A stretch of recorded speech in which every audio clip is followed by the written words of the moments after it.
So we're going to do a bit more with shear here.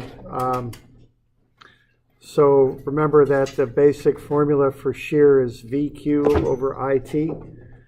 And, I'll just bring up again on the final, we'll do this and we'll do bending stress. So just be sure you get this stuff lined out, okay? And the way to do that, I think, is to look at the formula, and you got to find each one of those four things and then pop them into the formula and get the thing figured out. I was talking about Q yesterday a little bit, and we kind of went off on that for a little while. But so Q on your formula sheet, it's just going to say AD. So what A is the area that would shear off. What D is the distance from the neutral axis to the centroid of the area that would shear off. Okay. So I was kind of mentioning that there are different ways to remember that. In the past, I've had, and again, the past goes back a pretty long ways now for me. So there is kind of a pattern where people don't remember that quite as well as I would like, perhaps. And I'd like to see everyone do well here. So have a look at that Q and get that figured out. Now, one way to do it, we were talking about, and this is kind of studying tips, which are good little things to know. Next year is really going to get a little, things will ramp up a bit again next year. You really want to be as efficient as studying as you can and do it as effectively as you can. And think about it that way. It's like a skill, it's another thing. There's more to it than just going over your notes and all that. Think about how to do it effectively, And okay, so I was going over that one little trick of getting that in your short-term memory and then popping it on the test. I was thinking about that. People use acronyms and all different ways to remember things, so whatever way works for you. Another way to do it might be to remember the sketch too, all right? Some people are more visual than others, not everybody, but some of us are kind of visual learners and thinkers. So if that's how you are, you could take that QAD and maybe turn it into this, There's the area that would shear off, so that's A, and then D is to the centroid from the neutral axis. If you can remember a little sketch, you can pop that on the top of your test too. Different people learn different ways, right? Some people are more visual, some people are more, there's all these different learning styles, right? And I don't know, we're all different, but that might be another way to remember that little fact. Whatever works for you, figure out a way and execute it. Right? And actually, we're going to work with this a little bit more here. So why don't we look at the next step on shear? So we did bending stress, and then we did shear stress for a beam. And again, remember this bit with shear. It's not that kind of way that like a bolt or a nail just shears off. If you have a bolt, like the classic thing when I always think of shear, simple shear, is I think of it like a lap joint and having a bolt running through there, right? And then, if you pull on one side here and this side's attached, you're going to get shear stress that builds up on that plane. And that's, simple shear failure, right? Or you just kind of go like that and it just busts and it just slides over, right? That would be an example of simple shear failure. If that were vertically placed, it would be the other way, kind of shear down through the beam like that. But that isn't what's happening here, okay? This type of shear is based on bending. And when that beam bends, those different planes in the beam, which this is a glulam board, so they're represented by those boards, they start wanting to slide one across the other because of the bending pattern, When that thing bends, it is forced to do that and hold its right angle on the edges. But what it wants to do is it wants to bend kind of like that so it can keep the original length of each of the planes, right? Well, the glue in this case holds those boards together, but if the glue isn't strong enough to do it, those boards will start sliding one across the other. That's what we're talking about here when we're talking shear, is that action. We're not talking about a simple little slam, knock it right through like that. That's not what we're talking about. We're talking about more of a longitudinal shear is what we're talking about here, okay? Now there's a couple other aspects of this we got to look at that come up. And, so let's have a look at these other aspects of shear. So what we've done, we've developed this basic equation that the shear stress is the shear off the shear diagram times this Q factor here. First moment of area is what that's called sometimes. I is the moment of inertia, and T is the beam thickness. Well, let's look at this equation and see what we can do with it. We can do a couple more things with this for special cases that come up. All right. So we got any questions here so far on any of this? We doing all right? Okay.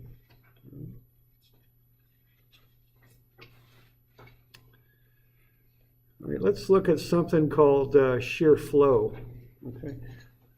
And you can actually visualize shear as flowing through a beam. It's kind of a helpful way to look at it. And you can get, you can use this type of analysis when you look at, when you build custom beams and fabricate them with connectors of some type. Because when that happens, we get shear stresses that build up in the connectors.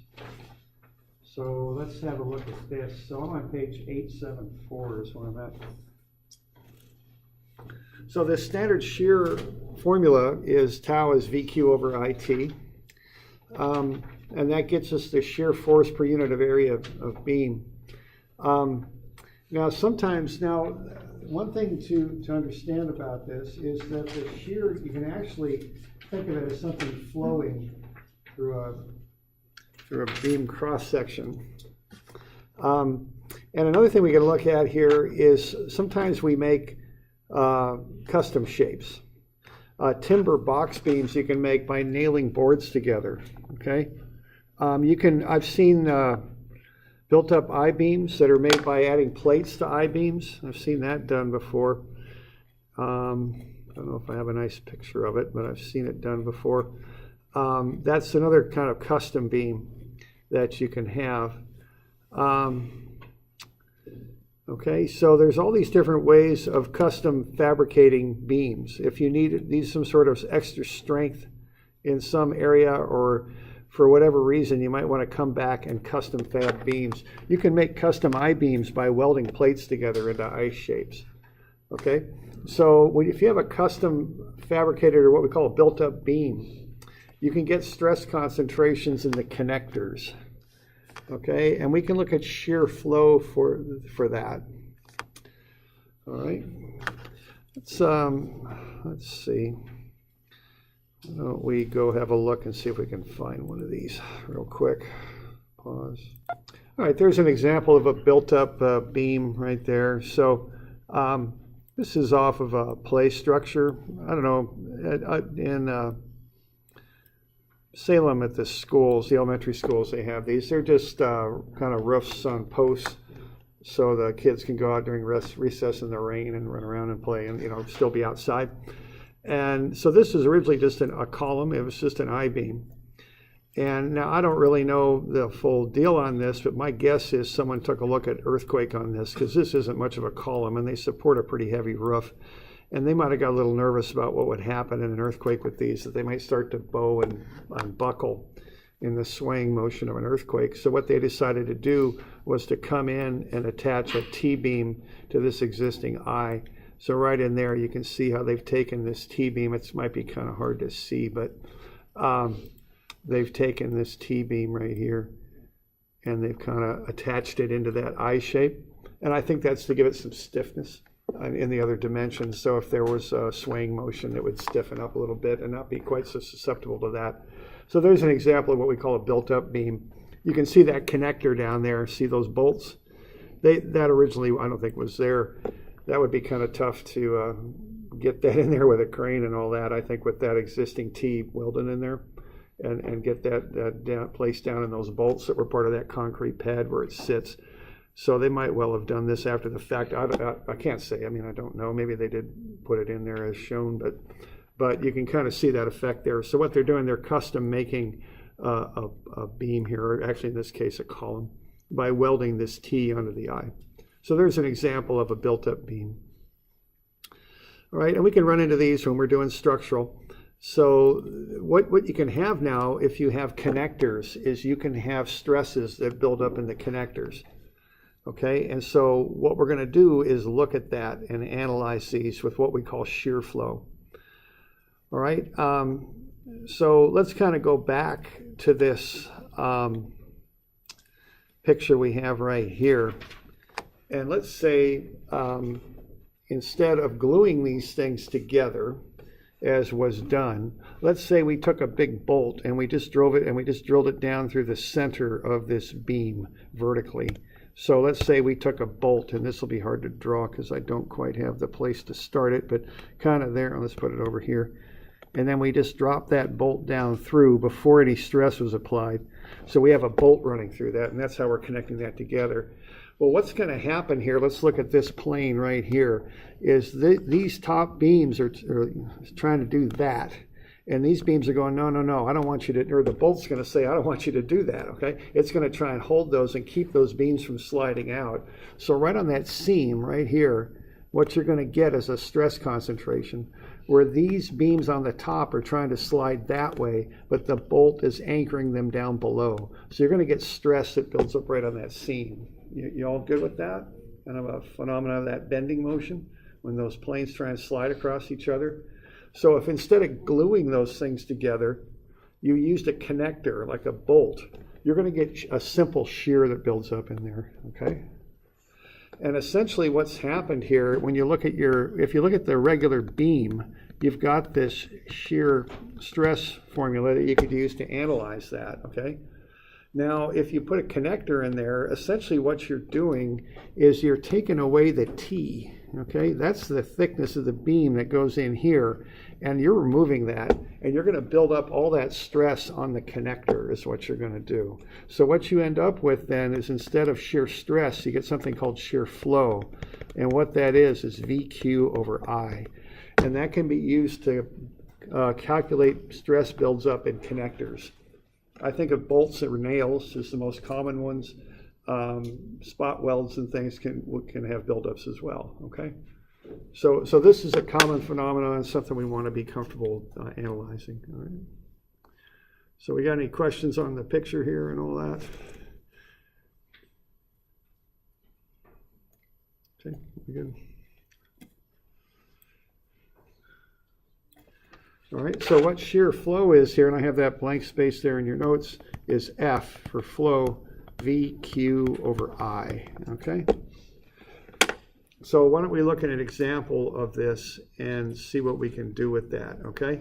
So basically what's happening here is the thickness of the beam is no longer prevents the beam from failing.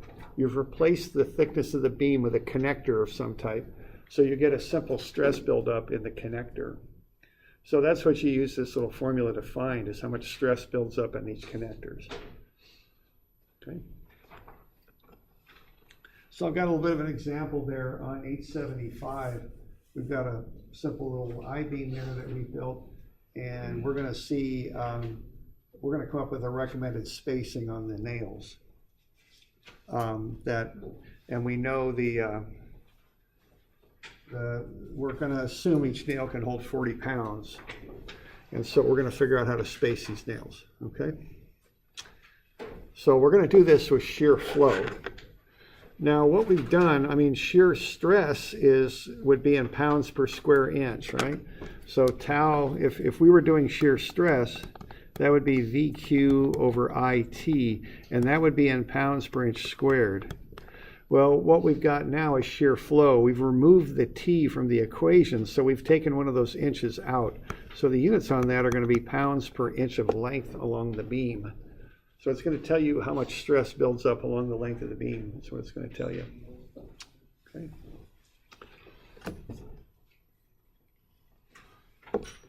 All right, so let's have a look at this. So we got to kind of do the same sort of approach here. We want to find V, we want to find Q, and we want to find I.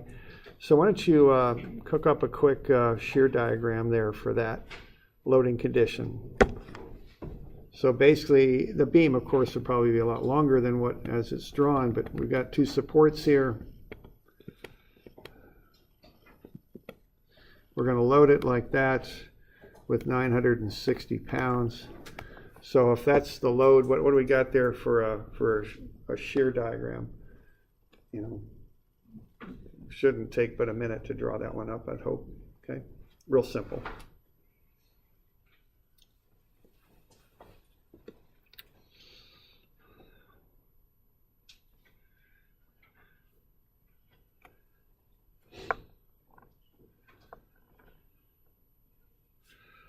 Okay, we got something there. Couple little rectangles, is that what we're getting? Pretty straight up, eh? So 480 pounds up, come on over, 960 down, 480 up, so we get 480 pounds.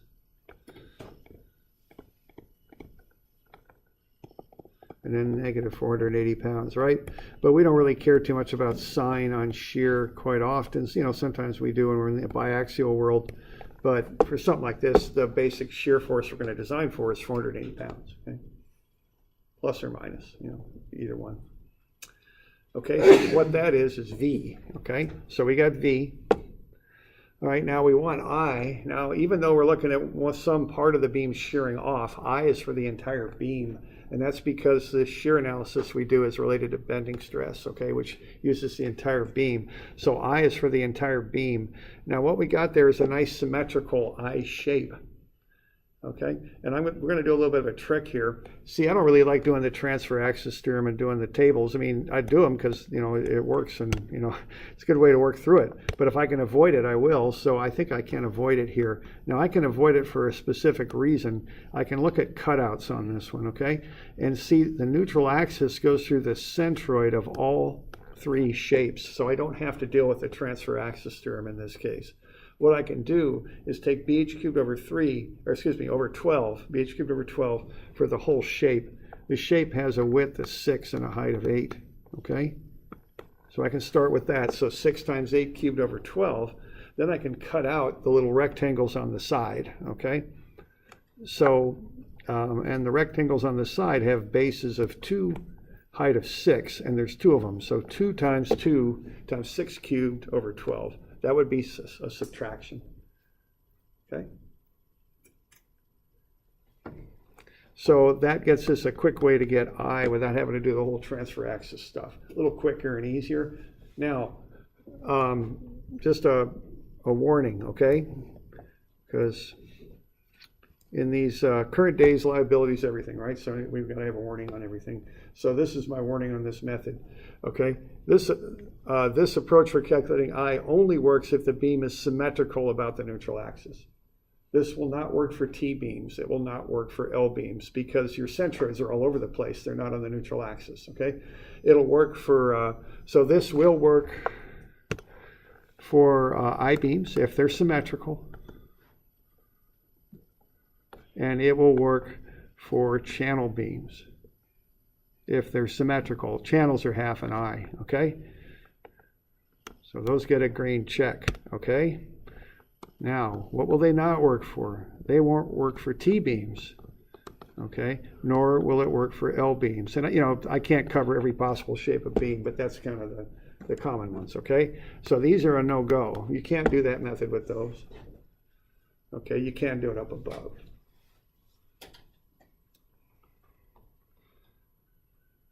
All right.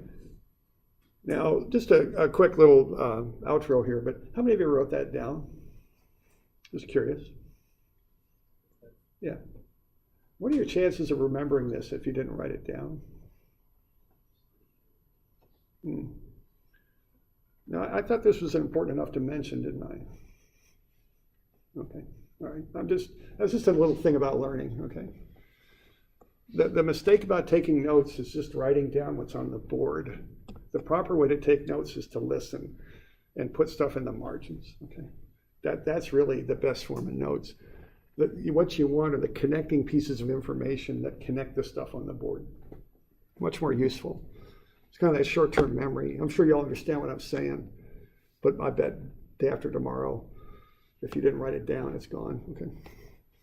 So just something about being in class and taking notes and learning. It's a good thing I've kind of picked up over the years, okay? All right, so you might, that's a good one to keep in mind. It's a nice little trick for a quick calculation of moment of inertia. All right, so now we got I, okay? So we got that, we got V, we got I, we need Q, all right? So when you're looking at Q, what we're doing here now is we're going to analyze this nail. We want to know what the spacing is on the nails. So when you look at Q, what we know about Q is it's A times D. Now, what A is the area that would shear off. D is the distance from the centroid to that, from the neutral axis to the centroid of that area. All right, So what we want to do is just look at one area that would shear off. So if that one of those nails breaks, if it can't handle that load and breaks, and we're kind of making this assumption that it can handle 40 pounds, so that's kind of our limiting value on the nail, what will come off will be that.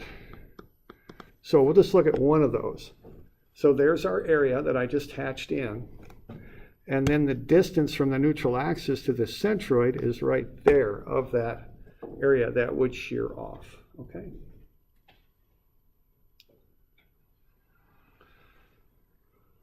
All right, so there you go. So now we've got A and we've got D. Those are the things. I got those on a sketch, all right? Okay, so we got A and we got D. So let's calculate Q now, all right? So the area then is 2 inches by 1 inch. That's one of those little half flanges over there on the side. And the distance is the distance from the neutral axis to the centroid of that area, and that's 3.5 inches. Okay? Because I've got a total web there of 6 from the neutral axis up to the bottom of that area is half of 6, it's 3. And then the little half flange there is 1 inch deep, so half of that's 1/2 inch. So 3 plus 1/2 is 3.5. Now the other way I did it, I just went, what did I do? I went 6 over 2 plus 1. Okay, I went to the very top is what I did. Then I came back 1/2 inch. I could just, it's probably would have been better to say 6 over 2 plus 1/2. That probably would have made more sense. 3.5, okay. All right. So Q is the product of those two things, the area and the distance from the neutral axis to the centroid of the area. That's 7 inches cubed.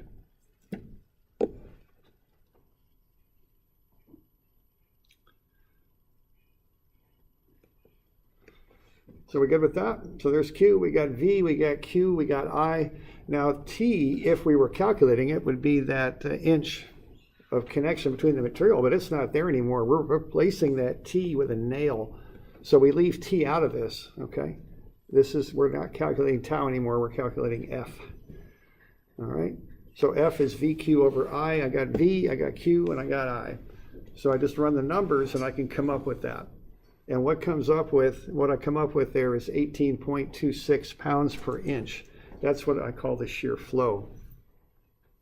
So 18.26 pounds of shear force builds up per 1 inch of beam. That's what's happening here. Okay.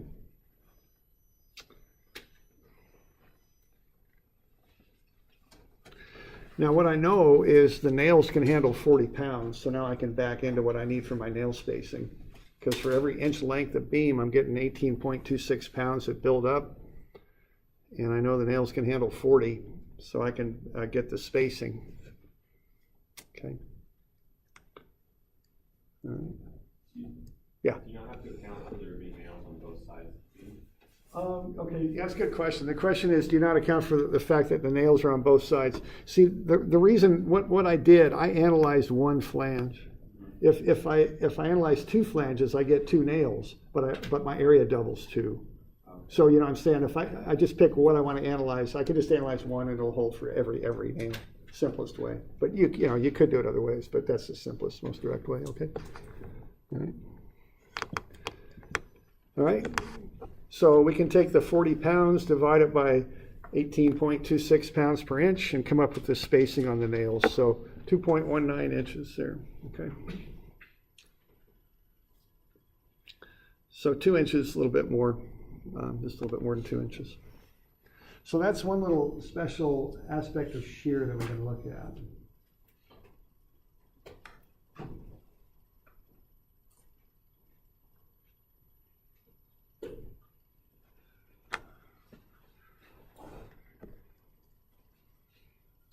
So we're good with that? Yeah, question there. So why did you say that whole area? Like, why did you choose that as area? Why is that the area? Okay, I chose this area here because it's the thing that's attached by the nail. So the nail is holding on, if I understand your question properly, that's what's being held on by the nail. So if the nail's going to have shear flow, that's the area that will shear off. Does that good? I'm just having trouble visualizing it. Yeah, I know, this stuff's a little, and I kind of try and come up with ways to help with that, but I know it's a little, kind of what's happening here. Okay, we've got a seam that runs down this. Here's one way to kind of look at it. Two seams, actually. There's kind of a narrow board in the middle, and I don't have enough control over this pen to really draw that in there right, but there we go. Here's another way to think about this.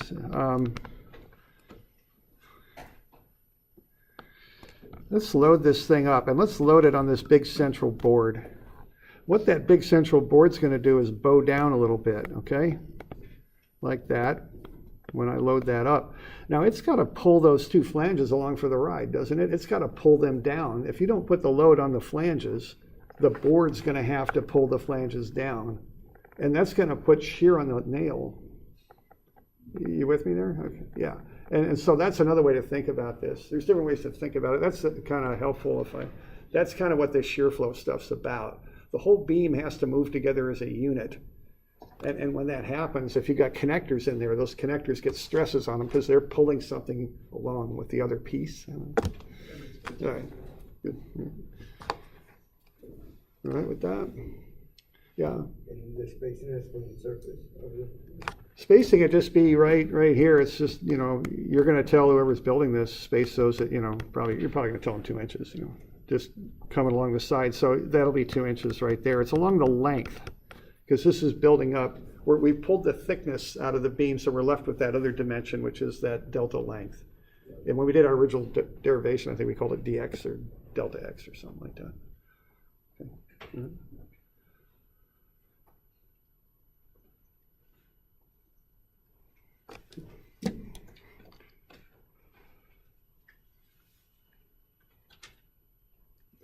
Right.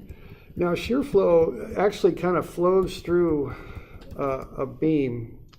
Okay, you can think of the shear as actually kind of like a fluid flowing through a beam. And you can look at kind of the vertical portion of the beam and match the direction to the shear flow, the direction of the shear force. So if we have an I-beam here, we're loading it down. The main thing that's going on here is I'm getting a big shear flow like that. So you're going to kind of get shear working its way through. And the shear, and now shear flow is in pounds per inch. We can work that up and start to look at an effect that's caused by loading, okay?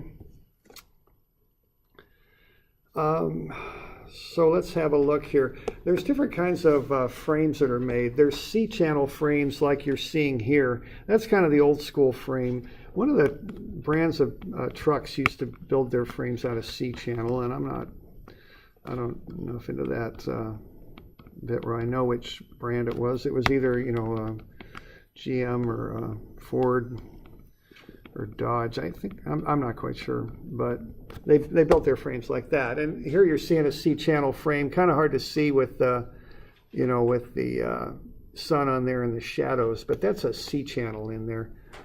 Trying to see where you can, trying to pick out where you can see it best, but it's pretty tough to see it on that. But that's C-channel. You can see all that shade. You know, it wouldn't be there if that was a tube. You know, the sun would be on that. So that's kind of a C-channel in there. Here you can see it right there. That's a trailer. Okay, right there. That's C-channel. That's one way to build a frame. Now, more modern frames are built out of tube. Okay, like that. And there's a few reasons for doing this, but that's just a tube type frame there, okay? Now, and you know, there's a C-channel, you kind of see that a little better, okay? All right, now here's what happens when you load up these channels. Normally you want to load something over the centroid, but if something is asymmetrical, even if you load it over its centroid, it bends and it warps, okay? So if you take a C-channel and load it up as shown, what's happening here is you're going to get a shear flow that's going to cause a couple like this, and the frame gets warped like that. It starts to twist, okay? And that's trouble. If you had a truck and that thing started to warp like that, that could throw things out of alignment, and that wouldn't work so well. So the solution is, when you look at this warping motion on a tube, find the moment, the couple that causes it, and take the load and offset it from the centroid to create a counter moment, and that way your tube won't warp, okay? And what I recollect from this brand of trucks with this C-channel frame, if you look at the motor mounts, the motor wasn't placed right on the channel. They actually built motor mounts because the motor's such a large load that extended in a little bit from the channel. That's where they loaded it. And the purpose of that was to balance out this warping action, okay? And this is called a shear center, is the term for this. And this is a set of calculations you can run on this to figure out how far to offset these loads to avoid this warping action. But this can be real trouble if you've got structures or certainly machinery and equipment. You don't want your frames doing that. That can start to throw things out of alignment, okay? So let's have a look at this. This is on 877. Okay. Now what's going to happen here is we're going to get shear flow going through this channel. Okay, this is a C-channel type of beam here. And let's figure out how far over should we load this thing so we don't get this warping action. Because what we're going to have in here, if we look at the main load, is going to be down. We're going to get kind of a shear flow pattern like that going through this thing. That will cause this C-channel to warp. Okay? Now what we want to do is figure out the magnitude of this shear load caused by that shear flow, and then find a moment about a convenient point. Okay? Now this is going to involve a fair amount of calcs and actually using calculus and all this stuff. So we want to minimize the amount of calculations we want to do. So I'm going to take moments about this point right there at the intersection of the middle of that flange on the top and the web that runs vertically, because that will eliminate 2 of my 3 shear flows, and that will make my calculations a lot easier because those are both going to have 0 moment arms. My goal here is to find the couple that's caused by this shear flow. So by taking moments about that point, I'll eliminate 2 of the 3 of them. So it'll be a little easier to work with. All right. All right, now I need I here. Okay. So this thing is symmetrical about the neutral axis, so I can go ahead and use that subtraction method I just showed you. And I would kind of do that, and here's my neutral axis running through the thing. Centroid's about there, I would guess. Okay, so what I'm going to do, I'm going to take the base of 24 and the height of 24. So 0.24 times 0.24 cubed over 12, and then I'm going to subtract off the base of the cutout times its height. Okay? And that'll get me the moment of inertia of that shape. Again, that only works if it's symmetrical about the neutral axis, and this shape is. So there's my moment of inertia. Okay? Okay, so I've got a shear flow pattern like you see there, and I'm going to get shear buildups. Now the shear varies as you work your way across these flanges and the web like that, because what the shear is, the shear flow, is VQ over I. Now V's off the shear diagram, that's no big deal, that doesn't vary. I just calculated, that holds for that beam, that's not going to vary, but Q does, because Q is the area times the offset distance from the neutral axis to the centroid of the area. See, that area will vary as you work your way across this flange here to find that shear flow. So this is the bit that varies, is this area. So we have to account for that, and what our goal here is to find the total shear buildup in this lower flange is what we're going to try and do. Okay. So we're going to have to do a little bit of calculus on this, I'm afraid. Okay. So we're going to find F equals VQ over I for the lower flange of this C channel. Okay. We don't need the upper flange in the web because we're going to take moments about this point here and they're going to zero out. Okay, so this is what we want to do. Now we got to get that Q is what we got to get. Okay, now Q is A times D. Now D is the distance from the neutral axis to the centroid of the flange, and that's just half of 12 plus half of 6. So that's 6 plus 3, that's 9 centimeters. That's easy enough. But the area is going to vary. We're going to kind of work our way across this thing, and that area is going to vary.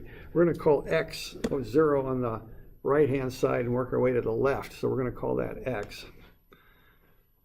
Now, we're not going to treat this like an exact theoretical thing. We're going to say the flange extends halfway into the web.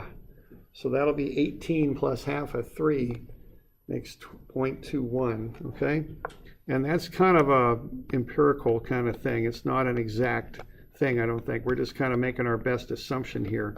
We have to kind of count what we consider the flange to be, and we're going to consider it to extend halfway into the web, okay? And that seems to be kind of common practice when you're doing this stuff. So we're going to consider that lower flange to be 0.21 meters, 21 centimeters. Okay? So I got a little note there, empirical approach, assume the flange extends halfway into the web, okay? So we're going to figure up this shear flow along this shape here.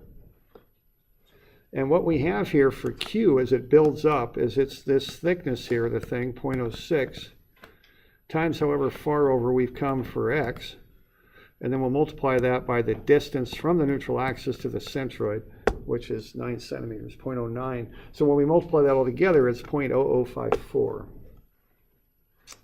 Okay?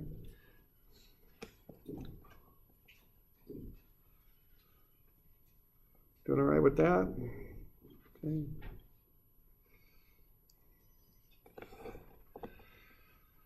All right, so now we're going to find the shear flow. It's VQ over I. Okay, we got I, we found that. Now V is just going to come off the shear diagram. So whatever the shear is, that will go there.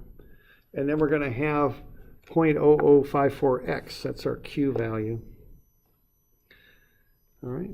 And the units are going to come out to be newtons per meter, as shear flow does. And it's when we work through these calculations, it's V times whatever X is times 21.55. I just got that by combining the 0.0054 and dividing it by 0.0002506. Okay.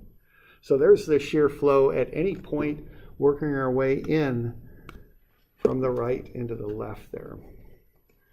Now we're going to have to add this up, okay? And of course we're going to have to add it up as little with integral is what we're going to have to do with this. We got a variable in there, and so it's varying as we work our way across. So we're going to have to integrate that function from 0 to 0.21 meters to find the shear force. We got Newton per meter here. As we integrate it with respect to X, so it's going to become newtons, and that'll become a shear force based on some function of V is what we're after. Okay. So we integrate the shear flow from 0 to 0.21 meters. That 0.21 meters is a little bit arbitrary, but that seems to be the approach. You seem to go halfway into the web with these, okay? And that's how we're going to find that shear force. So we're going to integrate 0 to 0.21 V times 21.55x dx, okay? V is just a constant for a given location on the beam. It's just whatever the shear is up above there, okay? So we can pull V out and integrate the 21.55x dx. We get 10.77x squared. We plug in our limits, and here's what we get for the shear flow. 0.4752 times whatever the shear force is. Okay. And that's actually that's kind of F for a shear force, I guess you'd call it, in the flange.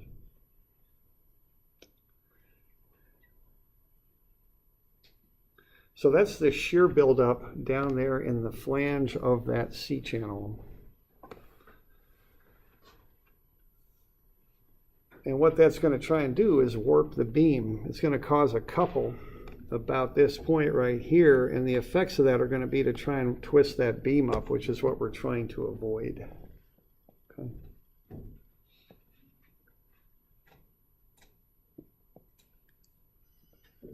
All right.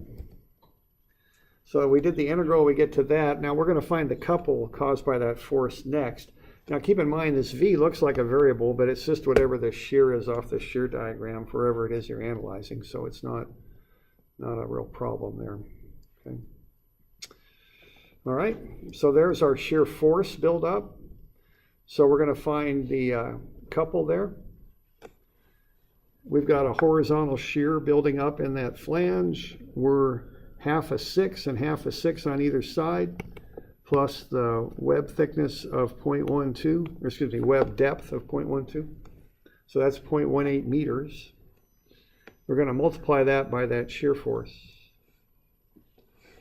okay, which is 0.18 meters. And that's going to get the moment about this point that I'm calling A here. 0.08554 times V. And we want to balance that out. So to balance it out, we throw in a little eccentricity there. We're going to load it. We're going to take that load of the beam and shift it over to the left. Okay, and this is where, like if you look at those trucks, they got those motor mounts on there, those little extensions in from the tube, or excuse me, from the channel there. And we're figuring out how far where to put that load on that beam. So what we're going to do is we need to balance out this couple, this 0.08554. So we have our load, which is that'll be right off the shear diagram. That's V times this eccentricity here, this E distance. And that's going to be 8.554 centimeters, 0.08554 meters. Okay. So that's how far over you would put the load. And if you do that, the beam won't twist up on itself. It's called a shear center calculation.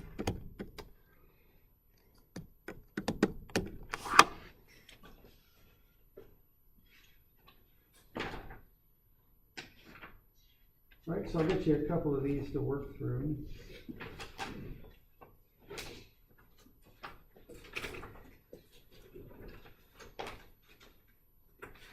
So about 371 and 372. These are, very much like what we just did here in class. So 371, 372. We'll make those due on Monday, I guess.